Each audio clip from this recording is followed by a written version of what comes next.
අපේ හාමුදුරන් වහන්සේ දේශනාවේදී කිව්වා අපේ විශාල ග්‍රාමීය පන්සල් ඉතාමත් අපහසුතාවයෙන් පවත්වාගෙන යන බව. මම හිතන්නේ මෑතකදී මම බුද්ධ ශාසන අමාත්‍යතුමාට දැනුම් දුන්නා.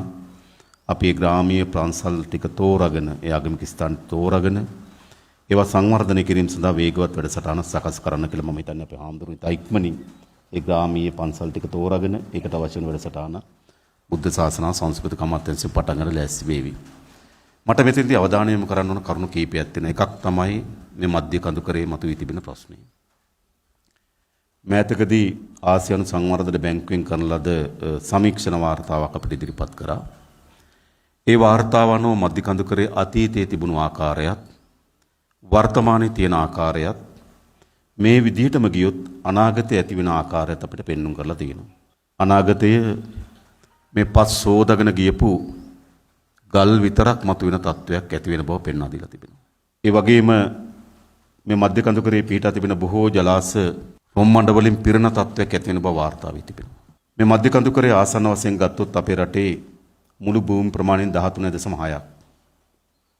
හැබැයි මේ මුළු භූමි ප්‍රමාණයෙන් 13.6ට තමයි අපේ වර්ෂාපතනෙන් 76ක් ලැබෙන්නේ.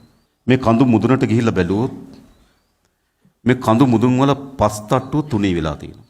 අපි දන්නවා සාමාන්‍ය වතුර ගබඩා කරගන්න පුළුවන් හොඳම තැන තමයි පස. මහ පොළොවේ තමයි වතුර ගබඩා කරන්නේ. මේ කඳුකාවත් පද්ධතිය වතුර ගබඩා කරගත්තට පස්සේ ඒක ක්‍රමානුකූල රූරා ගලා බහිමින් උල්පත් දියඇලි බවට පත් වෙමින් ගංගා බවට පත් වෙමින් ගලාගෙන යනවා.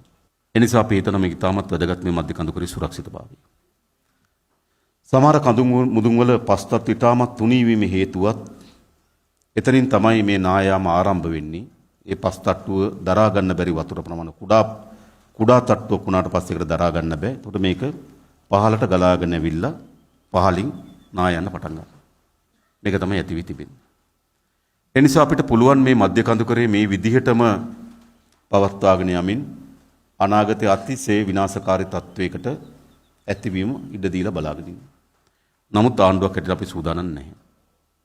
ඒ නිසා අපි තීරණයක් කරන් තිබෙනවා දැන්ටත් අපි පනතක් සහ ඒ පනත අනුව අධිකාරියක් පිහිටවීමට අපි තීන්දුවක් කරන් තියෙනවා.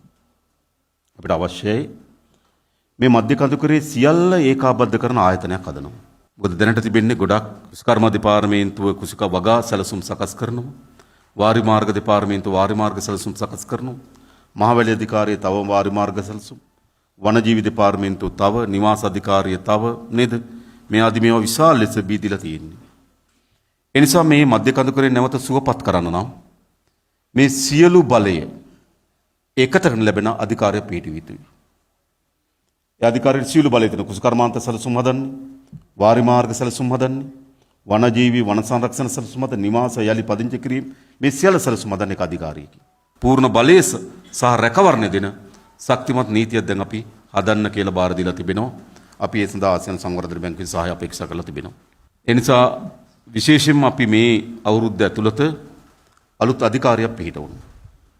මේ මධ්‍ය කඳුකරේ මුළුමනින් මේ අධිකාරිය විසින් බලාගත යුතුයි. සියලු සැලසුම් ඒ අධිකාරියෙන් අවසර ලබා ගත යුතුයි. ඒ අධිකාරියට විශාල බලතල ලැබෙනවා. එම්ම සැලසුම් සහ උපාය මාර්ග වරමුණු කුමන හෝ තැනක බිඳෙනවා නම් ඒකට එරෙහිව දැඩි නීතිමය ක්‍රියාමාර්ග ගන්න අවශ්‍ය වෙන විදිහට මේ අධිකාරිය පිහිටීමට බලාපොරොත්තු වෙනවා. ඒක වැදගත් කියලා මම හිතනවා. මේ මධ්‍ය කඳුකරේ යලි සුරක්ෂිතභාවය වෙනුවෙන්. අපිට මතකයි අපි පොඩි කාලේ කඩු ගන්නාව නගිනකොට අපිට දිය සීරාවේ සද්ද ඇහෙනවා. කන් අගුල් වැටෙනවා. රැහැයියන්ගේ සද්ද ඇහෙනවා. අද එහෙම කඩු ගන්නාවක් තියෙනවද අපේ ජීවිතේ? අර පැත්තේ වැල්ලවායෙන් ඇල්ල නගිනකොට අපිට ඒ විදිහටම දිය සීරාවල සද්ද ඇහුණා. ඒ විදිහටම කන් අගුල් වැටුණා. ඒ විදිහටම රැහැයියන්ගේ සද්ද ඇහුණා. අද ඇහෙනවද? ඒ නිසා අපිට අපේ ජීවිත කාලය ඇතුළතම අපි දැකලා තියෙනවා මේ මධ්‍ය කඳුකරේට සිදු වූ හානියේ ප්‍රමාණය.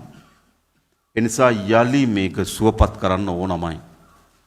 මොකද මේ මධ්‍ය කඳුකරේ මත තමයි අපේ රටේ මුළු ආර්ථිකය, මුළු ජීවන තත්ත්වය, මුළු සමාජ ජීවිතය රඳාපවතින මධ්‍ය කඳුකරේ මත. ඈත පොළොන්නරුව අනුරාධපුරේ පළාත් වලට වතුර ලැබෙන මේ මධ්‍ය කඳුකරේ. මධ්‍ය කඳුකරේ අපේ මුළු ආර්ථික සමාජ ජීවිතේ හදවත. ඒක පළදු වෙලා තිබෙන්නේ.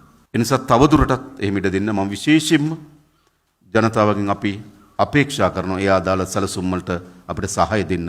අපේ අනාගත පරම්පරාව වෙනුවෙන් මේ මධ්‍ය කඳුකරේ ආරක්ෂා කර දීම වෙනුවෙන්. ඒ සඳහා අවශ්‍ය වෙන අධිකාරියක් බලතල සහිත අධිකාරියක් අපි මේ අවුරුද්දේ පිහිටීමට බලාපොරොත්තු වෙනවා.